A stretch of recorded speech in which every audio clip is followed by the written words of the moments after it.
Good morning. Going 90 minutes this morning, and I've got to tell you that first we concentrate on the leaders of the World Social Democratic Movement who are in Vancouver for a massive and very important convention. And the man I was able to talk to last night was none other than Shimon Peres, who is the leader of the opposition in the Israeli parliament, the Knesset, the man whom many believe will be the next prime minister of Israel after Menachem Begin is defeated. It wasn't an easy interview to do with Shimon Peres, and of course the Hyatt Regency is just swarming with all kinds of tough security guys, but it's going well. And the question on my mind when I met Shimon Peres was, of course, Carter's intervention in the Middle East, the talks between Sadat and Begin. Can they really do any good? If you have to do an Entebbe again, whether you're prime minister or not, it will be done. Undoubtedly so. Did you hear that? If you have to do an Entebbe again, whether you're prime minister or not, it will be done? Undoubtedly so. However, also in the studio this morning, I have the Honourable Iona Campagnola, who is the Minister of State for Fitness and Sport. And she's just back from tennis, and we'll have a bash at the tennis situation. You only got in last night at midnight. And we'll, of course, go to all the other political matters and lottery matters with the nation's chief gambling official, eh? But first, the interview with the leader of the Israeli Labour Party, the leader of the opposition in the Knesset, Shimon Peres.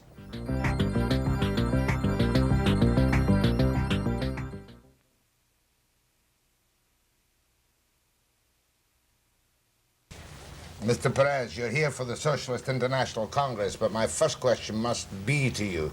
Is there any real possibility of a permanent peace in the Middle East with a real treaty between Egypt and Israel to begin with? The answer is yes. It is a process. It won't be done in one step. But as far as Egypt and Israel are concerned, we are very, very close. I believe it's a matter of days or weeks before we shall have a treaty for permanent peace. Now, you are the leader of the opposition, and you sound like an avid supporter of Menachem Begin. Am I correct in taking that interpretation? Well, the ones that have changed their policies is not the Israeli side, but their upside.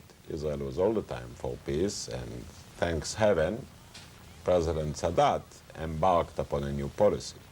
But on the urging of President Carter, who I suppose gets the basic credit for the entire moves in recent years, recent months.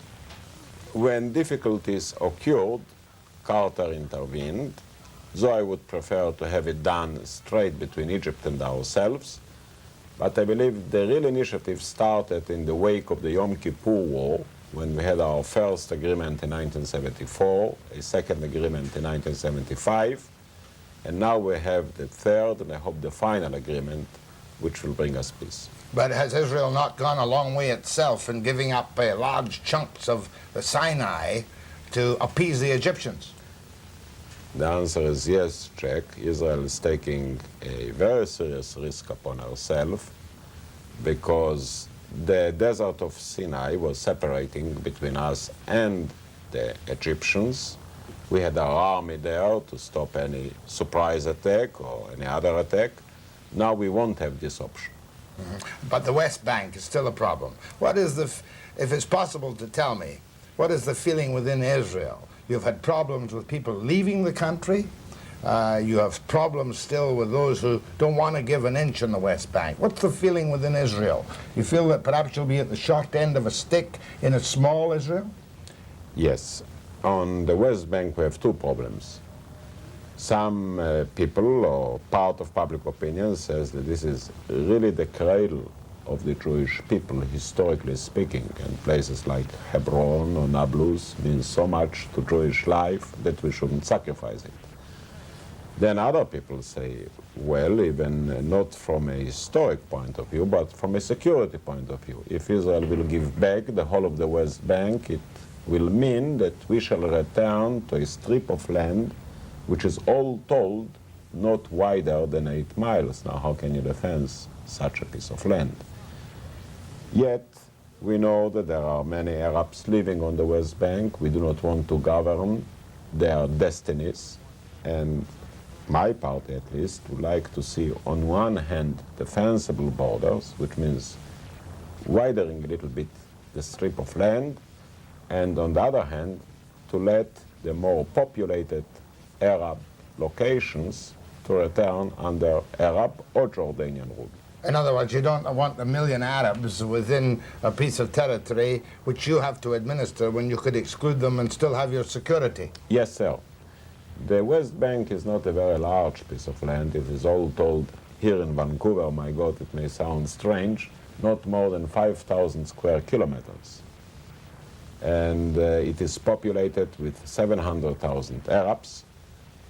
It used to be under Jordanian rule, and probably in the future, short of the necessary land which we need for our defenses, should return to Jordan.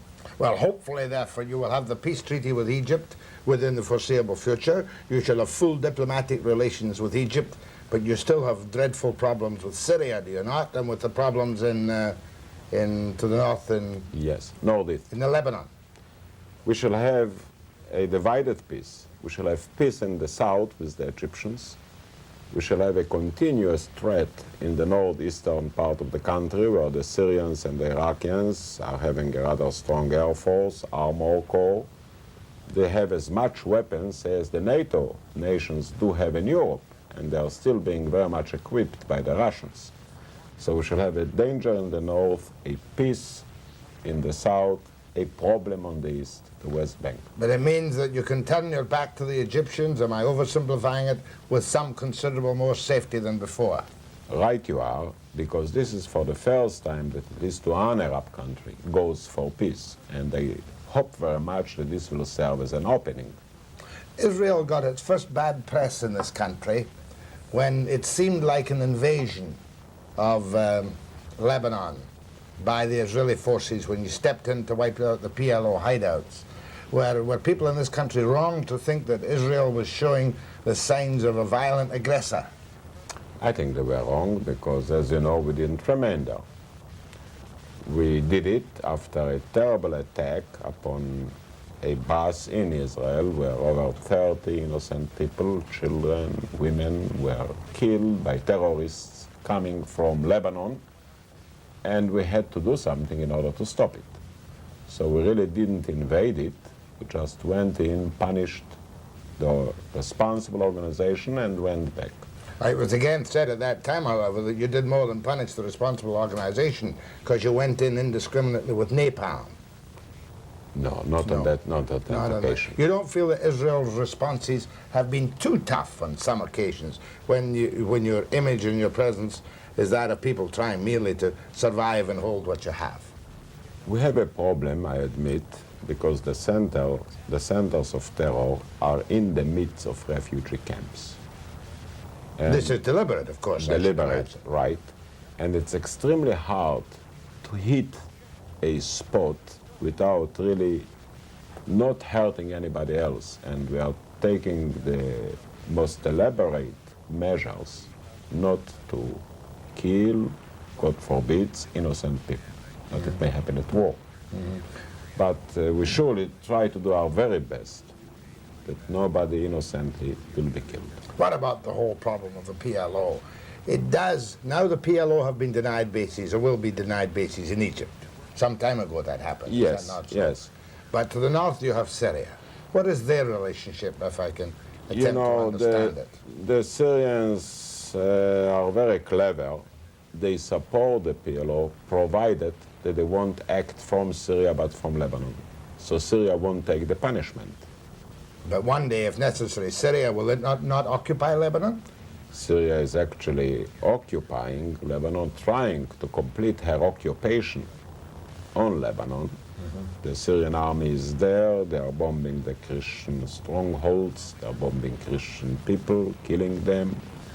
And they are surely today an occupying force, hated by the people, and killing indiscriminately many Christian people. The prime requisite for any Israeli government, even if you had the next one, Mr. Perez, therefore, is to take whatever countermeasures are necessary to protect the security of Israel to the north and the northeast. Yes. I mean, the meaning of Israel in real terms is that for the first time the Jewish people depend upon themselves in their own defenses. For 2,000 years, our security, both as individuals or as communities, was in the hands of our other people. Israel is a decision by the Jewish people that in the future we are going to defend ourselves. We won't ask anybody else to defend us. But when it comes to security and self-defense, we have to take the necessary measures, as long as we are facing danger and hostility. Would it be unfair of me to ask, even if it is, if there is do you feel there's an inherent guarantee in this peace with Egypt of the final support from the United States forces if necessary? No, sir. No, sir. That would be a wrong interpretation. A wrong interpretation. The guarantee is in peace itself and the reasons that have brought the Egyptians to look for peace. Mm-hmm. And I believe Egypt has good reasons, as we do have good reasons, to go in a peaceful direction. We have tried wars. We have won all the 5 wars, but we didn't win peace. The Egyptians lost all the wars, and they didn't achieve their political goal. And all of us came to the conclusion that we had it more than we could have afforded. So Sadat, therefore, by putting his neck on the line with the other Arab nations, deserves credit? Very much so. I think Sadat made a courageous decision, and he surely deserves credit for it.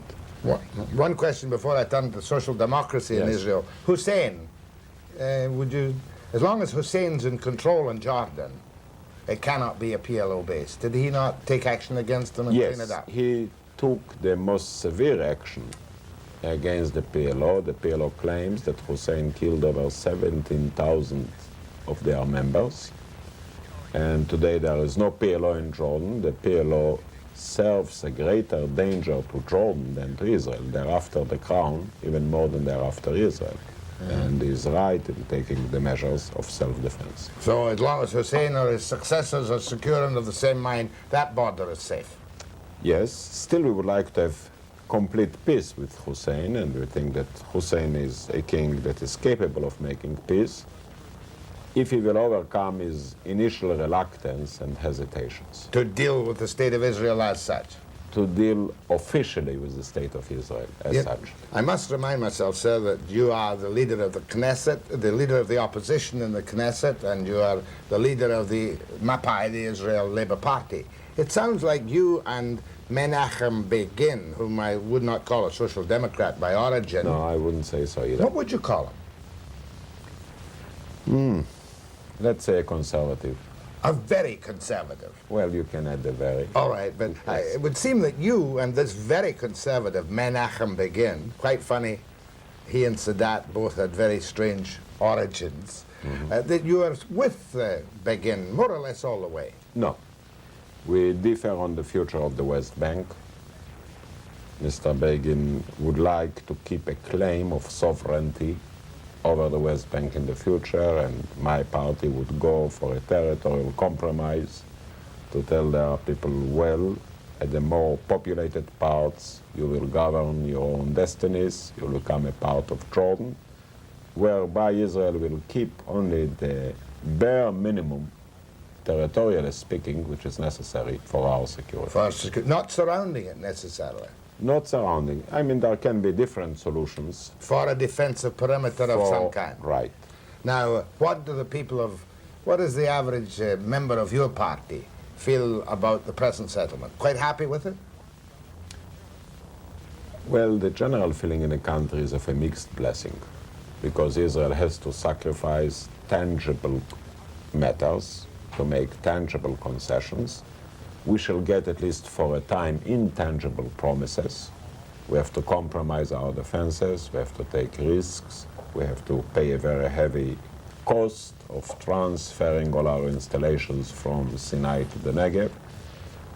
And while there is no opposition to peace in Israel, the worries are many and deep.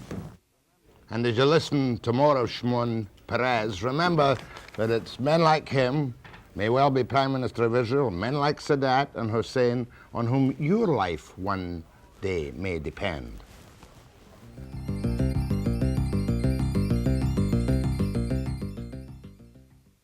One could hardly blame people, even Jewish people from Europe, from wanting to get away from the incredible tensions of the past 30, 35 years. Have you lost many good people from migration to the United States?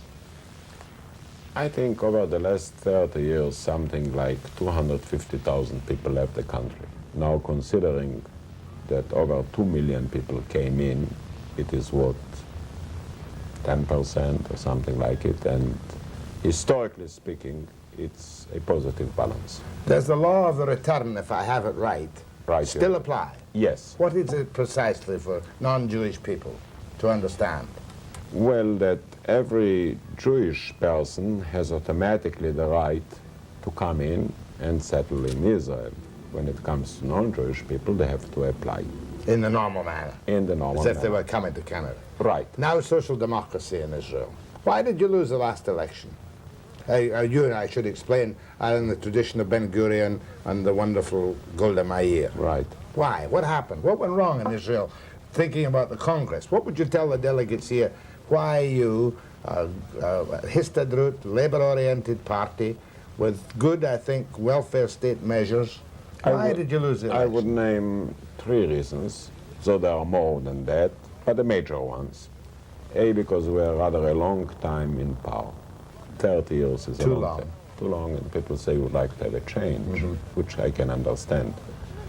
Secondly, we had a combination of inflation, which we didn't produce because the changes in the prices of oil, of sugar, of food and material. And as a result, many strikes. So the people reached the conclusion that as we have raised the prices and we cannot govern the country because of the strikes. This would be a second reason. A third reason, while social democrats are better on planning, conservatives are better on promises. And I believe that the Conservative Party, the Likud Party, made an array of promises which now they cannot fulfill. And to say it, I would say in a nice way, we have helped the Likud to come to power. Now the Likud is helping us to return to power because they have overpromised. The fact being, of course, that when a nation is under emergency stricture, everyone works hard, and when that goes off, people tend to slack, don't they? We didn't reach yet that point, but economically speaking, the Likud Party is facing exactly the same problems we have faced. Inflation, even higher than ever before, the cost of living going up, as a result, strikes. And then when the Likud Party hoped that they could have been stronger in the negotiations, they appear, as a matter of fact, as moderate and as lenient as nobody have expected them to do beforehand. Barring any pressing crisis or defeat of the collapse of the coalition, the election will be in 1981. Right. Social life in Israel. Is the kibbutzim still a vibrant part of the economy, or are they beginning to kind of fall off? Undoubtedly. The kibbutzim are 4% of our people, and the moshavim are 5% of our people. Kibbutz, I know, the communal farm. Moshavim is a cooperative farm.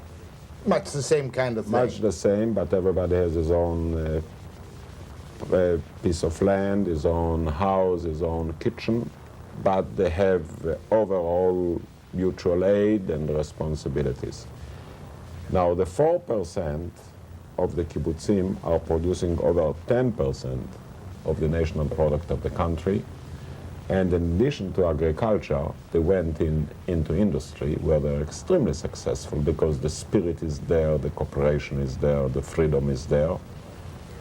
And the moshavim are still growing. They're an additional 5%. So I would say that almost 10% of the Israeli people are living in a collective or cooperative way, surely completely democratic on a voluntary basis. People may get the wrong impression. And economically and socially, it is a great success. You obviously have a great warmth for that, and you feel that the moshavim and the kibbutzim are really the heart of Israel. Yes, I would say they are the first model of a society that Israel has created, with an aim to become all of us like them. In other words, the kibbutzim is the model social democracy. exactly so. We don't have police there, we don't have court there, we don't have money there. People are working out of their free will. All decisions are being taken at a General Assembly. And you have the best combination of freedom and justice and equality that one can think of. You, Mr. Perez, have been through all the wars in Yes. Israel, right? How many since the end of the Second World War? Five? Five. 5 wars. Do you really feel that now you're on the verge of some reasonable, stable chance for peace? And do you think that the social, if you return to power, we'll say Israel's a social democracy anyway, that you could be the heartland for the powerhouse and storehouse of knowledge for at least some of the Arab countries like Egypt? We are not over all the dangers as we just mentioned. There is an opening for peace, but not yet a conclusion of it. We shall have to wait to the completion of the peace process. But I do believe that in peace we can go on a very deep meaning cooperation with the Arab countries on a regional level. We wouldn't like to create an inferior, superior relationship to say that Israel will be the supplier or the teacher, but Israel will be a meaningful partner with all our technology and knowledge and experience in agriculture and industry. And in my talks with President Sadat, I was very glad to discover that he himself is very keen on having our technology and know-how and experience, and we shall give it as gladly. We are not going as commercial people. We shouldn't go as commercial people. We should come in as friends, as collaborators, as people who appreciate the moral and the psychological goal as superior to the bookkeeping system. A final question, Mr. Perez. Are Arabs who live within Israel treated fairly and squarely? Are they still denied some privileges as citizens? No, there are no privileges that are being denied. There are differences. They don't serve in the army, for example. On the other hand, economically, they are very well off. They enjoy the general boom in agriculture. Yet, they have complaints because in a society which is varied economically, now, if a Jewish person is in a problematic situation, it's an economic problem. If it is an Arab, it is a national problem. It's discrimination. Yes, it is discrimination. The art of coexistence in a varied economic state between different nations is, as you surely know, one of the most demanding and very delicate. But Arabs qualify for the welfare benefits in the system. Oh, no differences whatsoever. Now, the future looks good to you, I think. The future looks good, but we shall still have to pass through a rather dramatic period of time. There are still many Arabs who oppose peace. There is the refusal front. There are dangers. There are the Russians in the back door. There are Cubans in Africa. And we shall have to fight hard to make our economy better off, well off. So, I mean, I do not believe that we are going to lose our dramatic aspect in the coming 20 or 30 years. It won't be a boring country. And in fact, if you have to do an Entebbe again, whether you're prime minister or not, it will be done. Undoubtedly so. And Arafat is gone for the moment. Arafat is still there, but is running a divided group of terrorists who are threatening each other, and they cannot reach an agreement or a compromise among themselves. One final word, if I can still remember the odd thing. Lehitraot?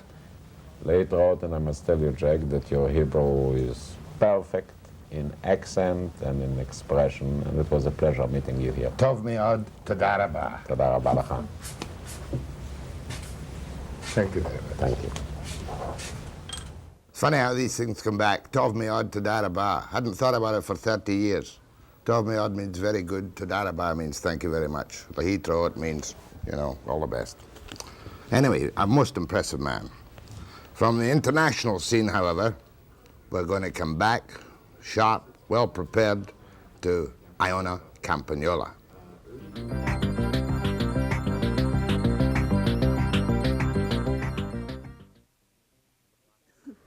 You just came down from Terrace and Rupert last night, Iona Campagnola, and I want you, how bad is the damage? I think Fraser said about $10 million, Alex Fraser. I just landed in Terrace on my way to Prince Rupert, and we flew over the area of Terrace that has been flooded, but it's the easternmost section that has been most severely damaged, I would say, between Terrace and Smithers, where the bridges are out and the washouts on the road. There are other washouts on the road too on the westerly section.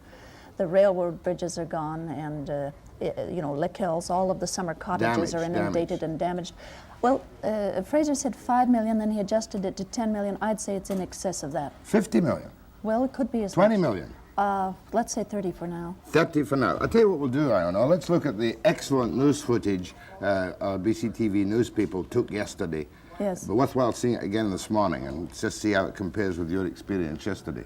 Russ Froese was up there with a camera. Yes, well, there's Highway 16, and as you can see, the damage there is very severe. There's the railway. That's where the two men were missing, isn't it? Yes, they are undoubtedly gone into the river, and that's a tragedy as well. Then we have a railroad bridge out there. I think we'll see the bridges in a minute, but it's been a long, long while since there have been floods like this in that area. How long? Right. Oh, I think about 1965 is the last one that I remember, where the mountainsides came down. There it is. Yes, the trestle just went out from under.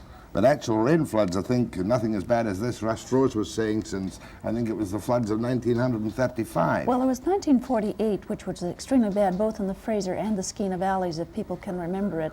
And there again, we have another one of the washouts. But in addition, the Pacific Northern gas pipeline in the Telkwa Pass is broken, and so there is not going to be any gas within 3 days, and people are turning down their thermostats. Commercial operations are stopping.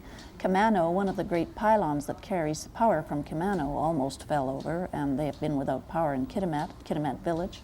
There's another washout of Highway 16. You could see it's all been, that's the bridge where the fellow drove his pickup along. He thought the bridge was there, and suddenly it was gone. That was in this flood? Yes, yes. It's dreadful. He's all right. I saw him last night on television, and he has some cuts on his face. Well, that gives us a fairly good look at the actual area. Yes. Now, let me ask you this, though, while we're watching the disaster. It is a disaster for Yes, it is. that part of the country. What help is available for the people who have lost goods, businesses, apart from, obviously, the reconstruction by the governments of the services? Well, there's a preset formula for disasters of this type. And the province of British Columbia, first of all, puts in $1 per capita, which is $2.4 million off the top from the province. Right. And then after that, the next $2 per capita is a 50-50 split between Ottawa and the province. So that would be another $4,800,000. Right. The next $2 per capita is 75% federal, and anything after that is 90% federal. So therefore, the province actually will pick up a small proportion, and on a proper assessment of the losses, the money will be there without question. Is that yes, correct? the province goes into the cost determining process right now, and then they come to Ottawa on the preset formula after they have determined what the cost is. But in the case of loss of personal possessions in some of these things, are these two covered by these disaster relief I don't know to what degree they aid? are, because there's a lot of personal insurance involved, and of course acts of God will be brought into play. We will be looking after, of course, all the public works as the province of British Columbia will determine. Mr. Fraser was actually there, but the costs have to be assessed by the province, and to what degree they involve, personal costs, I'm not sure, because of the involvement of local insurance people. Yeah, it's a tricky one. So somebody's going to lose a lot of money if they're not covered by insurance. Well, for instance, the summer homes at Lickells, I suppose, they're not primarily permanent residents. Not for the most part, and although, there are many valuable items there, obviously, and it's going to be a very costly therefore, your matter. position is that you stand as the federal representative up there, you stand ready to implement the financial formula under the agreement. Yes. As soon as the demands are made. Well, the first thing I did was inquire whether or not they were going to use D&D resources, because it appeared to me they might need them, Bailey Bridges and the like. But the province has a warehouse full of them. Apparently they're taking them up today. and Gardy Gardam's office could bring in the D&D. They decided that they didn't need it at this time, but they reserved the right to do that if they should need it. So if Fraser's people get into trouble getting these bridges into place, they ask you for the army and you say okay, Yes. and the army comes in to help to put up Right. the Bailey bridges. But you see, we don't like to bring in the army if there are local contractors and business people who are going to be involved. There always are delicate nuances. Well, lucky or unlucky, at least you saw the damage yesterday. Well, yes, I was fortunate to be able to get in. CPR had not been able to land in Terrace for a few days, and even Rupert, we had to fly around for a half hour in a hailstorm before we could come down. All right, just from the tragic to what some people think are ridiculous, before we get down to one of my pet hates, lotteries. You know? Yes. I hate to think of you as the chief gambling officer for the nation. Oh, Jack, you've got to also think of all of the provinces, because they're into lotteries a lot bigger than the federal government is. But, you know, from my advanced age and, you know, puritanical background, more or less. Ah, you Presbyterians. More or less. What That's happened to this country? That we went in, we now look like a banana republic where you've got people selling all kinds of lottery tickets on every corner. And I'm sure if half of them buy them, they never see the results anyway. Well, you know, let's take how big is the government lottery business, and that's not just federal, the whole, provincial and federal together. It's about a 700 million a year gross input now. You mean Canadians spend $700 million between a year on 700 on government-sponsored lotteries. Now, of that amount, 500 million is the province's lotteries, and they range from the Western, which you're used to here, the interprovincial, and then several in Quebec and Ontario, and so on, and the Atlantic Lottery, which people know about. Now, so 500 is the province's, 200 million is the gross amount brought in by Lotto Canada. And so I'm not the biggest gambler of them all, although I am the national person representing Lotto Canada. Mind you, you did make a sharp, concerted bid, like one of the kings from the gambling to the south, to take over the whole thing with your buck-a-cracked numbers game. Oh, that was never my intention to take over the whole thing. The But it provinces, would have done. The provinces told me in Regina they wanted the federal government out of lotteries. They wanted the whole 700 million to themselves. And I said, we're not getting out of the business. There are national purposes as well as provincial purposes, and we will stay in this business. And they said, we want you out. And I said, okay, well, I offer you 50-50 sharing of our section of the lottery. That would be the $1 and the $10. And they laughed at that and said they didn't want the 50-50 sharing. And of course, we don't get any share of their 500 million, by the way. Okay, we'll straighten that out. We'll talk about lotteries. We're going to chase you on the polls and your rather dismal political future as a party very shortly.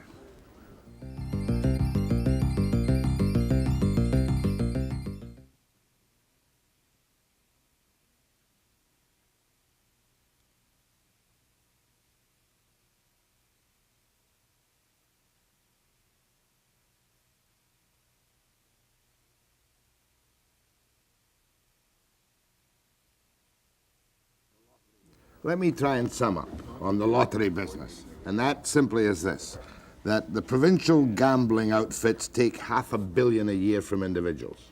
The federal gambling outfits take $200 million a year, That's correct? the gross amount. The gross amount. Forget the profits for the moment. You had a plan to go for $1 a crack instant computers number game. That's right. Forget the politics of that, but you pulled out of that. Yes. Why? Well, I was just getting to it. I offered the provinces 50-50 sharing of the profits of the $1 and the $10. They didn't want that, so I said, okay, we'll take the $10 and you take the $1. It works out to the same thing. It's the same amount of money in the long And you run. stopped your computer caper. Yes. Did you order for millions of dollars a lot of machines on contracts which you cannot now cancel? Oh, I've canceled the contract and they're working out the details with the corporation, but Ontario and Quebec have to pay half of the buyout cost. Or you're going to have to pay a buyout cost? Whatever that is, yes. A lot of money? Don't know yet. Might be. Well, if it goes into court, it could be 3 years before we know. I have no idea what it will be at this point. All right, we'll leave that for the moment. So now, you, federal gambling, $10 and up, any $10 ticket is yours. yes. Any ticket below that is theirs. $9 down to 50 cents is the agreement with the Right. They provinces. take all the proceeds from their tickets. Yes. How much of your federal gambling profits do you give to them, the provinces? Well, having given them the $1 lottery, we've in effect given them a possibility of $200 million a year, so they can use it as they wish. Ontario and Quebec are going into it. I don't think the other provinces are, but Now- that's up to them. Okay, the initial concept of Lotto Canada was to help make up the deficit of 1 billion something on the Olympics. Well, we had a sharing agreement that went for 3 years only, 82.5% to defray the costs of the Olympic debt and to assist the Commonwealth Games, 12.5% to the provinces, and 5% to my ministry.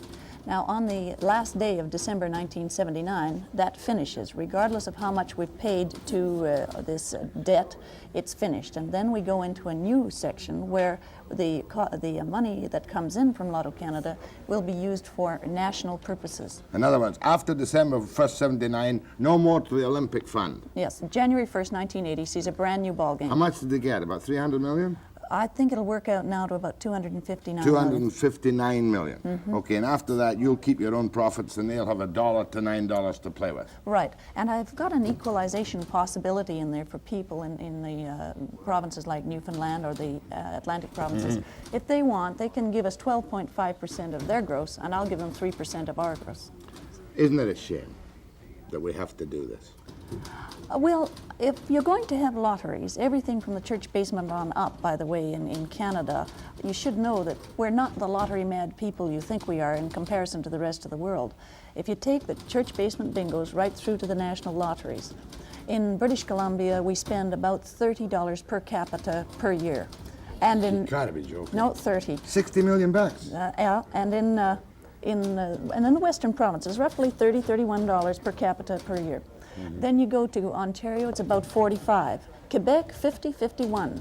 And then out in the Atlantic, it's down around about just 40. Let me try something. But I want you to know that in Italy, it is $300 per capita per year. But look at Italy. Yeah, well, I'm telling you, This is Canada, not Italy. Not the banana republic you say. Listen, I'm a little bit annoyed at Gracie McCarthy, and that might please you, I don't know. No, nothing personal in this. They're using lottery profits to build things like a $100,000 bridge over a certain local physical problem. Are you doing that kind of thing with your money now or in the future? No, the money is all allocated, as I said, and so it's on a strict formula. I have to report to Parliament with a report from Lotto Canada every year, so they know where the money's going. So here in BC, they may have a different means of reporting. I won't comment on it. It's their decision to allocate the resources. If I get a Lotto franchise, you know, I'm going to be a big Western distributor for Lotto, can I make myself a fortune? If you work very hard like any other salesman, like a car salesman, for instance. For every $10 ticket I sell, and I'm using my retailers, yes, what do I make?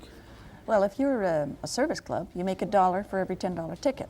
And if you're a wholesaler, of course, you get a different kind of amount. I can't remember the exact figure at this moment. 45 cents? Somewhere around there, yes. Anybody making any fortunes? No, and you know... How do you get one? I approach my local MP and say, hey, I want to... Well, it can't be a pork barrel because... Why can't it be a pork barrel? If you look around and see who's selling Lotto Canada tickets, you'll see they're every possible representative of the spectrum. I was just noting in Prince George the other day, the lady who sells for us there, Mrs. McCush, is the wife of the Conservative candidate for that area. And I've got other examples of that all across the country. They're people who apply, and they're good salespeople, and they work hard for Lotto. That's their job. I suppose. It just doesn't seem right to me. However, let's get to your money that you're going to use. All is for fitness and sport. Is that right? Well, I would say broad realm of culture. You know, that would take into account other than sport. You're not giving any to Canada Council, I hope. Not yet. What kind of culture? Well, I haven't argued with my colleagues yet as to how this allocation will go. I want to secure fitness and amateur sport in the future, the production of assistance to our national athletes. Mm-hmm. That's my job at the national level. But, you know, we want to continue, for instance, supplying assistance to the large games, obviously. Oh, talking about games, I noticed you were very acerbic the other day to the provincial government when they put in a bid for the Pan American Games for Vancouver in 1987. You really took somebody's nose off, didn't you? Well, Wasn't you know, Volrich I forgive Jack Volrich because he's running for re-election and anything goes, I suppose.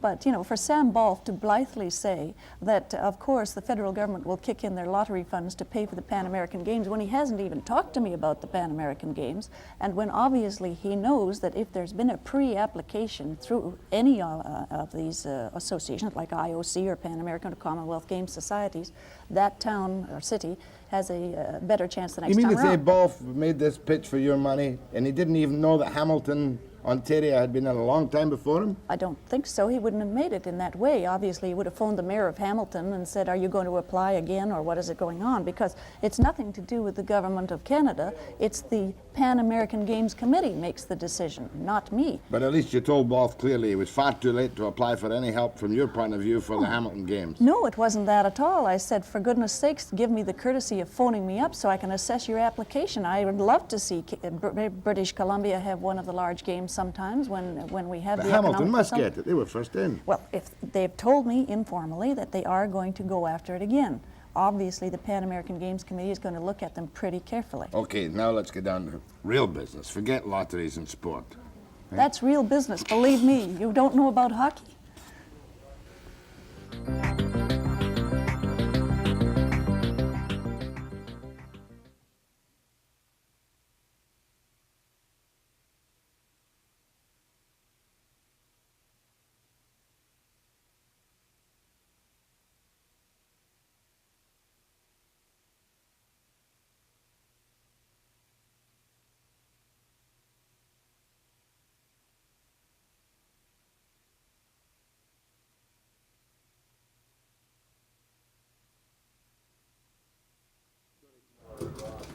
Little story came up the other day which drives me around the bend. We were doing some routine inquiries, and I was interviewing Fairweather at the time, and a mother phoned me to say, my little boy is 12 years of age and we've got to get him a social insurance number. What is this caper? In fact, we bought a new household implement the other day, and for the guarantee, you've got to put in your social insurance number. Well, what's going on in this you're country? talking about hockey, eh? Hockey. Stamp it on the Right. little foreheads. Yes. Well, I know why they do it. The Canadian Amateur Hockey Association likes to keep track of all the boys that are in the operation, and apparently a youngster will come in, say, at 12 years of age and say his name is Johnny Jones. Next year he'll come in as John C. Jones, and 2 years later he'll come in as a different John Jones Jr. perhaps, and they can't keep track of them, so that's why they went into this. They're allowed to do that under Yes. your regulations. I have no regulations on it. No, I mean the Federal Canada Manpower and Right. Unemployment. Anybody can get one if they're just a newborn baby. Well, I have a federal inquiry going, as you know now, called the Canadian Hockey Review under Mr. John C. Urey of the federal court. No, I didn't know. Well, he's investigating all aspects of non-professional hockey. And From what ages to what 6.5 ages? years of age to 18 years of age. 6.5. Well, don't laugh, you know, that's a very big business for some people, and we have a lot of information. This grew out of Team Canada 77 in Vienna. You remember that? Remember Then I had an all-party committee. Local BC member Stuart Leggett was on it. We had people from all across the country. And they came in with a report that said that the matters in Vienna were a direct evolution of the system of hockey from the very earliest ages In other on. words, we're training little monsters. Well, not always. It depends a lot on the parent, on the coach, on the And influences. to Yuri, this judge, he's a judge, is he? Yes. He's doing an inquiry into all complaints about it, or No, what? the first section of it is 6 to 9 months of data gathering, because there was very little information on hockey in this country, especially youthful hockey. Mm-hmm. And so when he comes to the end of the amount of data that he wants, he will make a decision as to whether or not a full federal inquiry goes ahead. As you can imagine, Canadian major juniors and amateur hockey associations are not particularly pleased about this proposal. They say, why hockey? Why not football? Why not baseball? The truth of the matter is that hockey in this country is a very special operation, and it leads all the other sports. What happens in hockey today will happen in swimming 3 years from now. or No, something swimming like can that. never be brutal like hockey. Well, And not even not the soccer. violence section, No. but you know, there are problems of children leaving home when they're very young, matters of education, matters of civil rights and I human suppose rights. so. Politics. You must be really...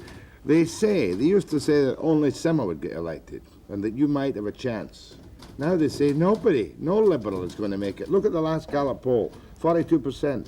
The Tories, 42%. Well, You yeah. must reflect that in your own mind, that I you are never in the pay worst... very much attention to it. You know, when you're a northerner, a liberal, a woman, you know, you add that all together That's and a you say... sexist remark. You're you say looking I'm- for sympathy you because say you're a I'm woman. damn lucky that I got elected, and I've worked very hard and I've done my best for the people I represent, as has Sima.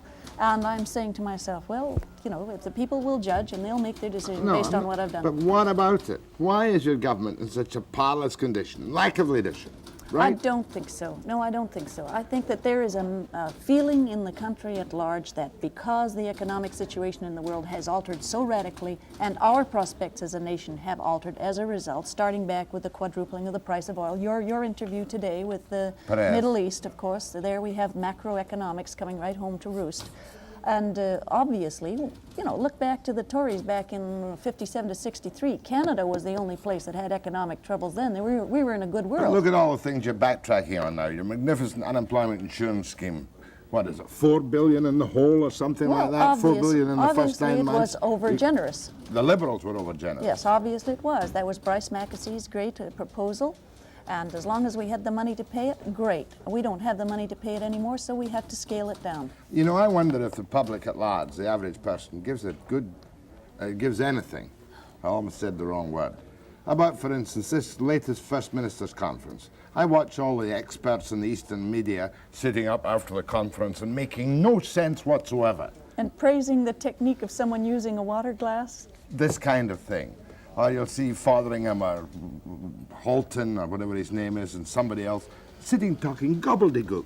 That's largely because the politicians in front of them are also talking gobbledygook. Do you think so. we can ever come to a constitutional agreement in this country when every politician is grinding his own axe in public?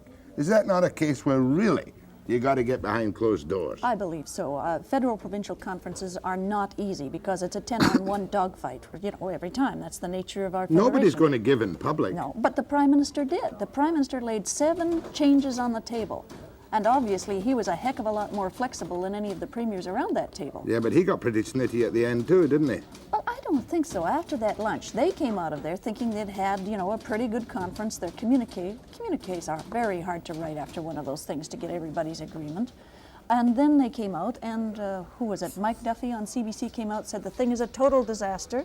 Then we saw CTV, your flagship here, coming on and say it was qualified success. Things were not too bad. But how can it be a success when Levesque's sitting there? You know perfectly, we all know perfectly well that any modesty a Cooley shows is for local political advantage in Quebec, and his intention is to smash the country. His intention is to get rid of Prime Minister Trudeau because he doesn't want to negotiate with him. He doesn't want to negotiate with anybody, really, does he? You know, talk about the referendum that he's putting, this ambiguous referendum that the people of Quebec... Do you are gonna believe have. in motherhood? Yeah, have you stopped beating your wife yet? Will you give me the power to negotiate a mandate for sovereignty association? I ask you, and I ask your audience.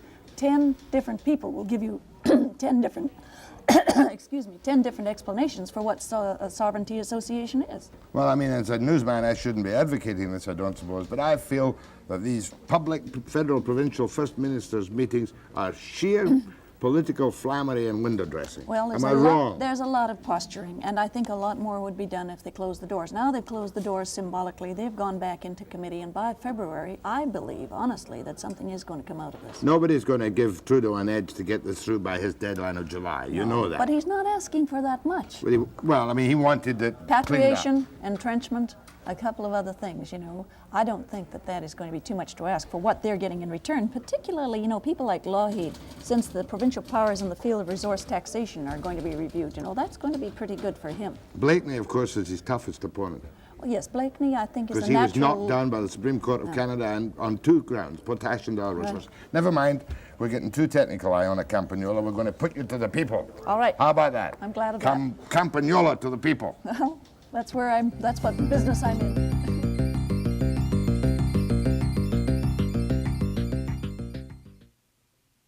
Local instead of that one?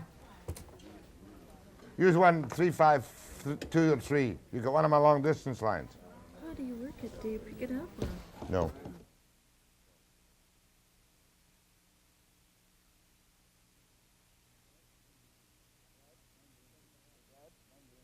Fred? We do 7.5 here. Mind your own business. 7.5 it is. 30 seconds. No, Quick sep- quick couple of How puffs. come you're so abusive? Oh, shut up, for Christ's sake. Oh. Nag, nag, nag. I am a real chauvinist, Iona, and you know, a person like yourself, or Simmer for that matter, well, almost with Simmer, I gotta be nice to you. I can't be nasty to you. You're not nasty to anybody. You mean I'm just an old marshmallow nowadays? Is that so? You've well, mellowed. have you recovered from the butt shop that Lang left you on the Northern Transportation? No, I haven't, because I've given $11 million to Mr. Balfe, and he still hasn't found a way to get a ferry to the Queen Charlotte Islands. Balfe is still sitting on that 8 million went into the Yeah, but ferries, there's- didn't it? 8 million per year went in, all right, but it was for northern and central British Columbia, not for assistance to southern British I Columbia. wonder what he's doing with the interest in the money, putting it in general revenue, I suppose. Well, I don't know. You've given them the 11, Yes, you see, it's $8 million a year for 5 years. and we They're getting still to do don't the have a job. ferry to... The Queen Charlotte's. Well, what have you told this man, Balfe, about that? Have you ripped Well, him up in little pieces? I've discussed things with him on occasion, but I haven't had a conversation with him for quite some time. Balfe is now to blame for the lack of a ferry to the Queen Well, Charlotte's. look, they're saying that the people on the Queen Charlotte's don't really want a ferry. And that's true. Certain people on the Charlottes want to keep the Charlottes as it is, beautiful and pristine. But there are other people on the northern part of the island who are very interested in having How more about the commercial service access. to what we'll call, for the sake of convenience, the outports up on the west coast, which had the dreadful time? Well, Kincolith, Port Simpson, and so on are being served now twice a week and at a reasonable rate. So that has been done By whom? by the British Columbia government under this agreement. They've done that much. Yeah, but in addition, you know, we have gone on and assisted in other realms. For instance, the Stewart Highway, we put $5 million a year into that.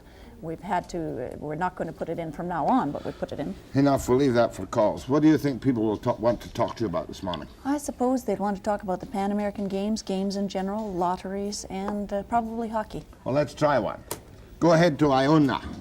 Hello, I'd like to ask a question about Lotto Canada. Is that part of the topic this morning? Yes, ma'am. Okay, I'm very disturbed at the kind of government we have that has so little regard for its people. I had a position with the Lotto Canada group. I'm a computer professional, and you people just off the top cancel it. I don't think you wanted to go through with it to begin with.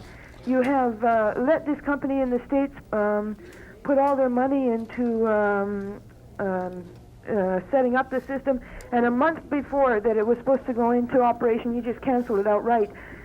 First of all, what kind of regard do you have for people who left their jobs, some very good paying jobs, and now find themselves unemployed? And also, what kind of people are you that honor your contracts like that? Hold on, ma'am. A good question. I think I get the picture. Iona. Yes, well, you've got, I think, a responsible separation with 6 months of separation pay.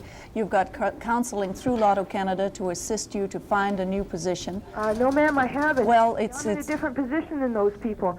I had a position with a company in Baltimore who was setting up the system, and then all of a sudden they say, gee, I don't think we want you down here because your country is going to cancel. You've got a very special case. I'm sorry, I thought you were one of the people who had been brought in. No, ma'am. No, all right, then I think you'd better get off air and call one of my people, and I'll look into your case individually, because you're one of very, very few. You'll take that number and look into that girl's case, Linda. Number one for, what's the name of your executive assistant again?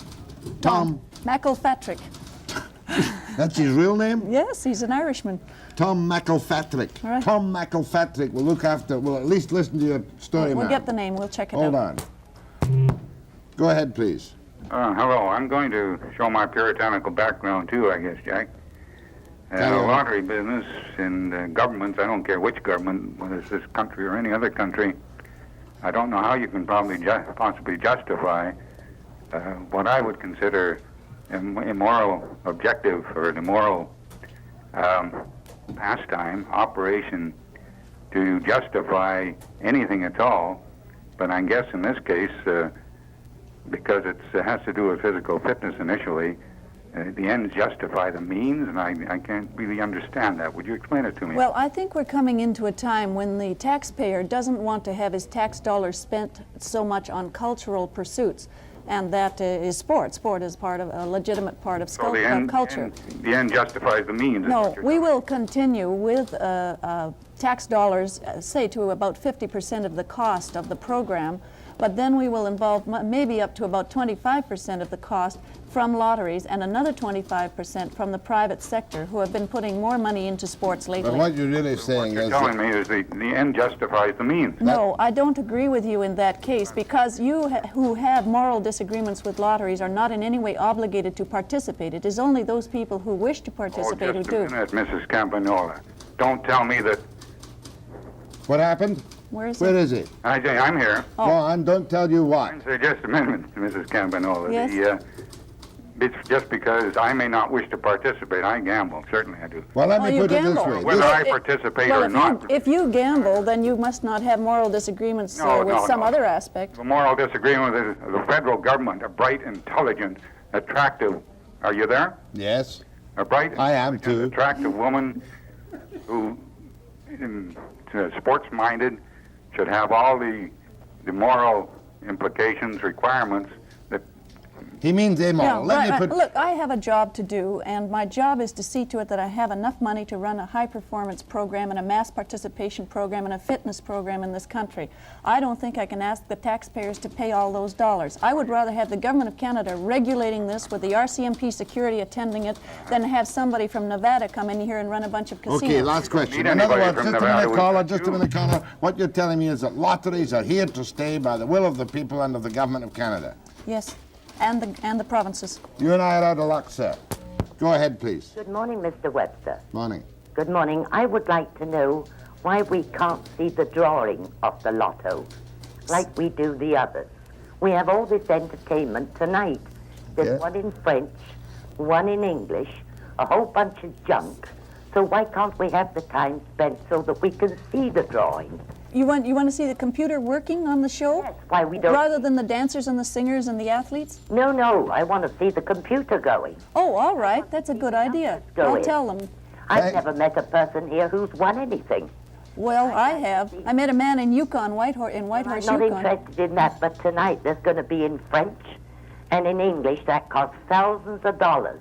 Let's see the computer going. Okay, that's the Halloween draw. I hope you're lucky, No, man. and from now on, why not the computer? Thank you, ma'am. Okay, we'll put Thank the you, computer ma'am. on if you like it. Thank you for Yeah, It's I've kind of watched a them dull occasionally. computer. I've watched them occasionally. Go ahead, please. Hello, Yes, sir. Mrs. Campanella. Good morning. Good morning. I have over $1,000 worth of Lotto Canada tickets My of goodness. this year, and I wrote to the income tax people to find out if they're deductible. No, it's only deductible if you don't get charged tax if you win. Well, just a moment, ma'am. Just a moment. How can you expect to deduct a gambling ticket? I couldn't possibly do that. I can't deduct fit people like Jack Webster who's lost weight. I'm wearing a participation badge. As a matter of fact, Guyona and I are going to jog around Confederation Park any minute after the program. Okay, that's a deal. I'll go in a wee golf cart and you can ride. More with Iona.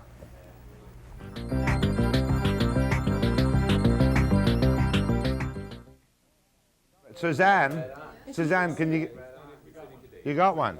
7 minutes for this next section. No, it's less detected now, I think.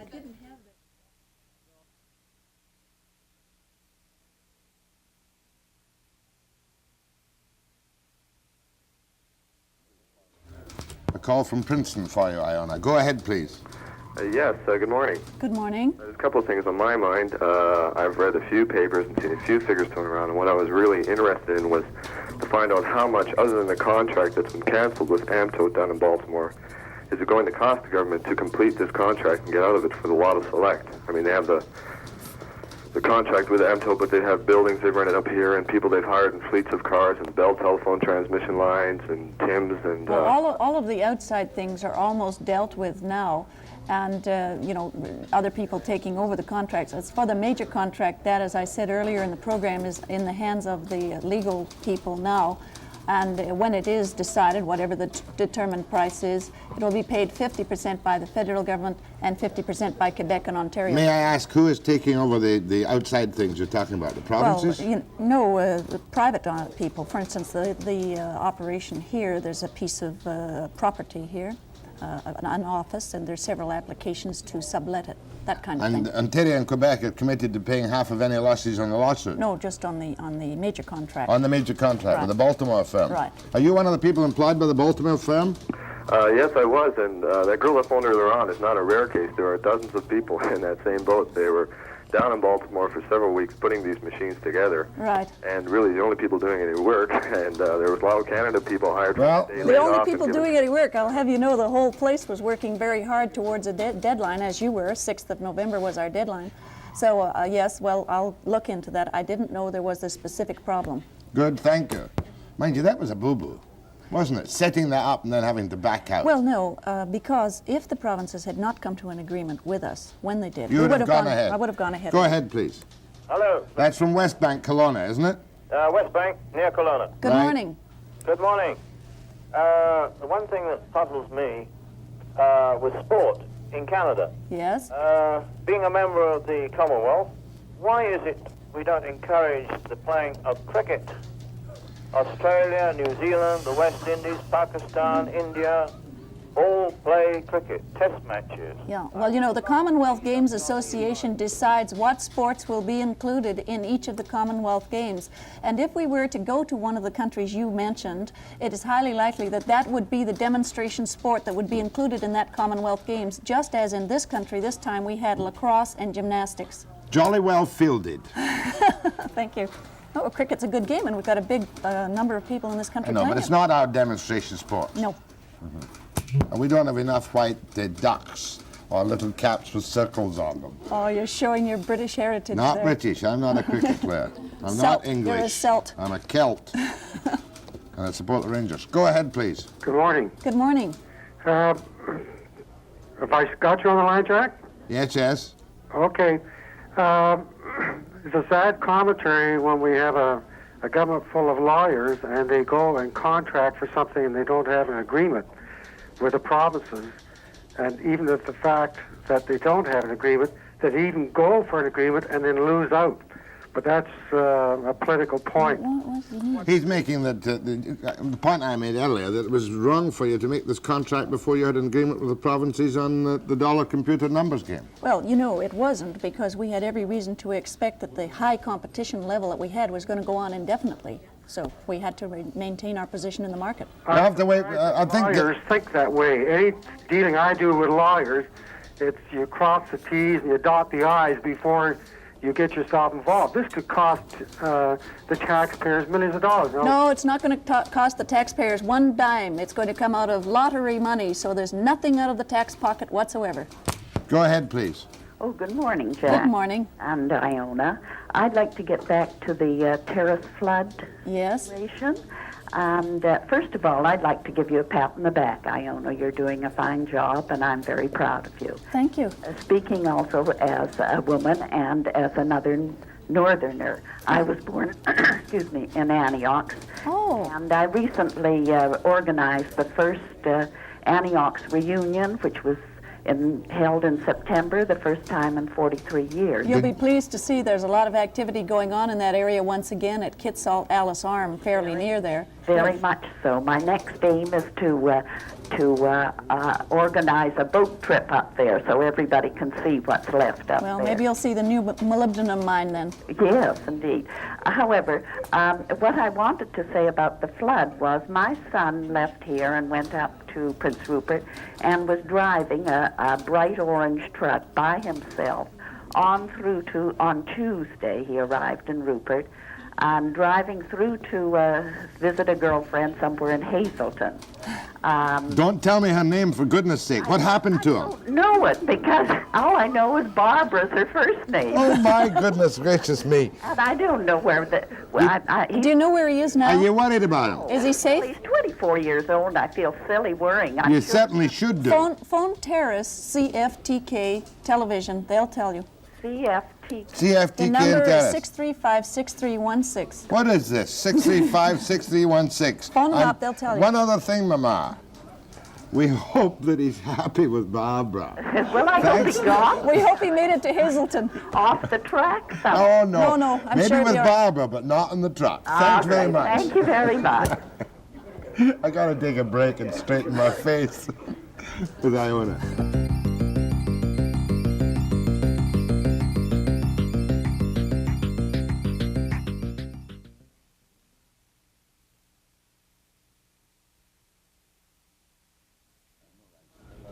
I must apologize to that woman. I had no right to joke about the boy's truck, but I'm sure he's all right. Oh, I'm sure. We only know of two people who... Yeah.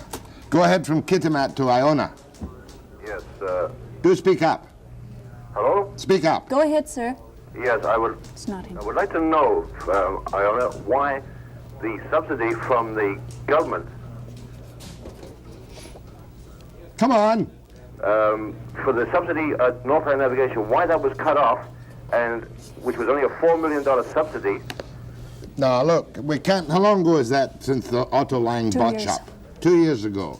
The matter has been thrashed out thoroughly in public. They don't have a good service to the Queen's Shutters, and this We know that, and Iona blames that on Sam Bolf, B-A-W-L-F. But you have a much better service in Kitimat right now than you had before, with CN coming in and buying out Northland and CN Marine moving ahead. You also have a proposal from the British Columbia government to bring a ferry into Kitimat so that you will have direct access out of your highway, so that you'll have a two-way interprovincial highway.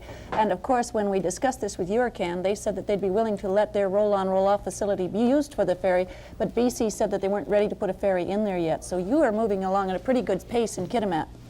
Happy? Did you get the answer? I got the answer. It was not very satisfactory, but it's an answer. Well, there's no point going back to the old Northland navigation bot shop. I mean, you're faced with the situation now. Yeah. You feel that it is progressing considerably in Kitimat. I got the $8 million. I figure that we should have a better situation all along the coast, not just where Northland was, but all along in the smaller areas in the central part of the coast, Yeah, I too. remember Bolf did say he was going to put a ferry into Kitimat. Yes, but he hasn't done it yet. They're going to build a couple, but not for that service.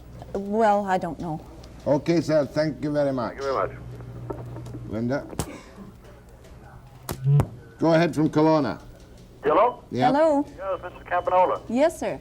Of that $200 million that is generated by Lotto Canada, can you give us a rough idea of how much goes towards prizes, how much goes towards sports, and how much goes towards the Olympic debt? Well, I listed out the percentages when I started. Of the 200 million, approximately 100 million is the net. Of the net, about 48% goes to prizes. And then we have the division of the rest, which is 82.5% to defray the Olympic debt and to assist with the Commonwealth Games. Let me work that out. Of the $100 million profit, Right. is it It could be 125. Well, whatever it About is, take 47. 100 million. Yes. Say we have 200 million. The prizes What's the are net under to about you? 50. The net to us? It's 100. Well, no, out of 200, the net is about 100. 100. So of that 100, 80 million will go to Quebec until the end of this year. Yeah.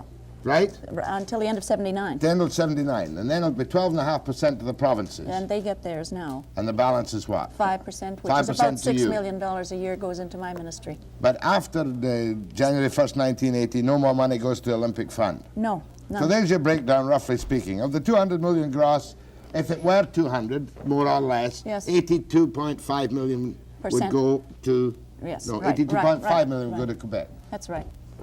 Is that- And that's our payout without coming into the people's tax pocket. And so when it's over, at the end of 79, whatever we paid in, that's all we're paying. Is the operating cost $100 million? No, 47 million goes to prizes of Yes. that. Yeah. 82 million goes to Quebec. 12.5 million goes to provinces. If you're right? really interested, I'd love to send you our annual report because it gives you complete details. And 50 million bucks to operate, more or Right? less. So if you want to get onto the other phone, we'll send you the annual report and you can assess it. I would Because- like it very much. Okay, we publish Hold on, this. and Mr. McElfatrick. Tommy McElfatrick, pick up that one from Linda, would you, Tommy? Okay. Because we have to present this annual report to Parliament every year. Thank you very much, sir.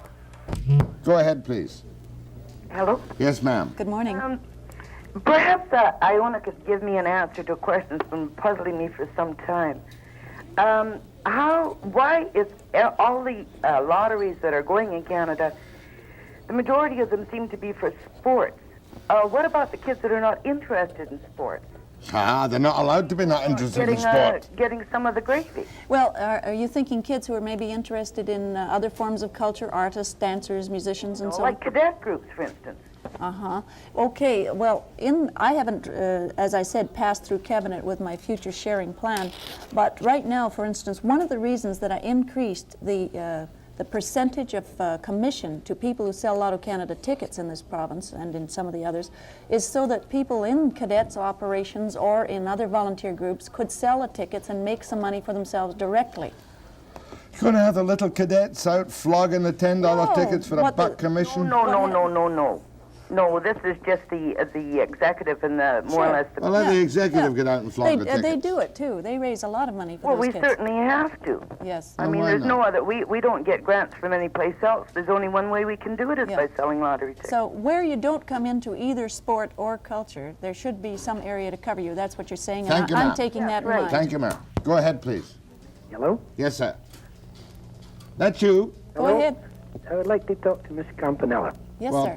Let's get it clear. When I say go ahead, she's here, and you can, forget the niceties. Just go right at her throat. Okay. It was reported a couple of days ago in the newspapers about a Canadian speed skating team. Speed skating queen? Speed skating team. Team. Yes, go ahead, sir. They seemingly have to go down to Lake Placid to do their training. Yes. This year, they have had to go to East Germany. Yes. Now, they state that the monies will last them around Christmas. And after that, what are they going to do? After that, what happens? Okay. Then, do you know that score at all? Well, CASA, Canadian Amateur Speed Skating Association, is going to West Germany so they can compete with some of the most highly placed competitors that they'll be facing in Lake Placid in 1980 Winter Games. Now, if they have any specific money problems, I would hope that they would right now be working on technical accountability, that is sending everybody who has to go, but not sending anybody who does not have to go. On No these trips. freeloaders? No freeloaders, no badgers. Do they get the money from you? They get part of the money from us. What's a badger? A badger? Person who wears a badge on here. Oh, a badger. Like you're a badger? Yeah. No, they wear a big crest here. Oh, I see. Yeah, the freeloaders. Well, they're not freeloaders. Some of them are real officials, and some of them are really good volunteers, and some of them But are they coaches. don't have to go and sit around. But some of them do go on these trips. Wipe out the badgers unless you've got lots of money from lotteries. Go ahead, please. Yes, good morning. I'd like to ask the minister, how serious is the green paper on sports? I think it was last January in Ottawa that they met, and different groups from the West and all over Canada sent in requests or things that they would like to see in sports. And, we haven't received or heard or anything of this sort, anything about it. 45 seconds from you on the green paper. Okay, I took it out across the country. I've gotten information from everybody. It's all conflicting. What I'm trying to do is map out a white policy paper that I hope will be out before Christmas that will give a philosophical direction for sport at the high performance level in this country. Then we'll have another paper on fitness recreation. Now, again, is that the fact that I bring up the seriousness of the paper? Yes. I sent in a request or some things that I thought should be discussed. What? On, say, for instance, racism in sports in Canada. We haven't even touched. We don't have racism in sports in Canada, do we? There is some, yes. Dream on. Well, just in 10 seconds, tell me where. Where? Yeah. All over Canada, in all branches. You mean sexism? I beg your pardon? Sexism. Racism and sexism sometimes comes into sport. We'll get that off the air. Don't go away. Okay.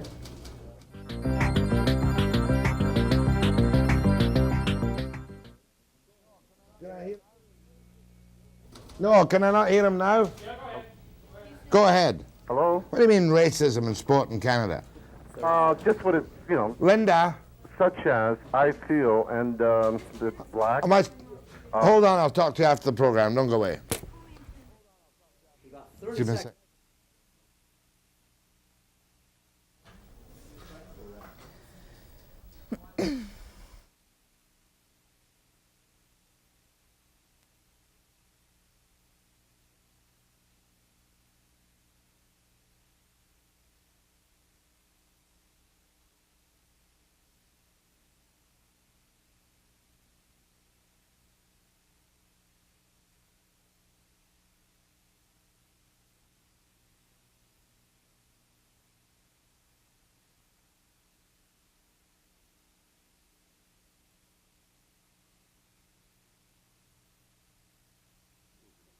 What was he getting, that caller, about racism in sport? Well, the Indian people of our country have not been included, I think, in sport the way they should. I have $1,600,000 a year in special development programs through. I mean, they don't quite qualify yet. No, and it's been a sort of a cultural thing over Iona there. Campagnola, thank you very much. Thank you. Linda, today's Friday, Monday, next program. Monday, Isabel Kimmett, the Executive Director of Long-Term Care in BC.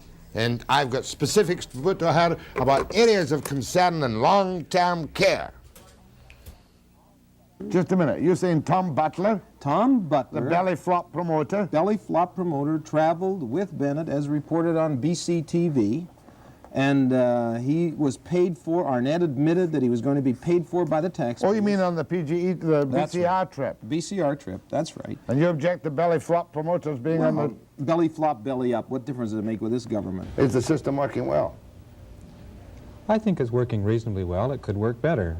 And there are a number of problems, though. And one is the lack of experience of some of the lawyers who are taking the cases. Is the system working well, and one word or less? I don't think it's working very well at all, especially in the more serious cases. Okay. Go ahead to Mrs. Cann and Drouin. I wonder how long it's going to be before they decriminalize marijuana in... All go away and jump in the lake. Some idiot wants to know when they're going to decriminalize marijuana. Go ahead, please. If you have to do an Entebbe again, whether you're Prime Minister or not, it will be done. Undoubtedly so.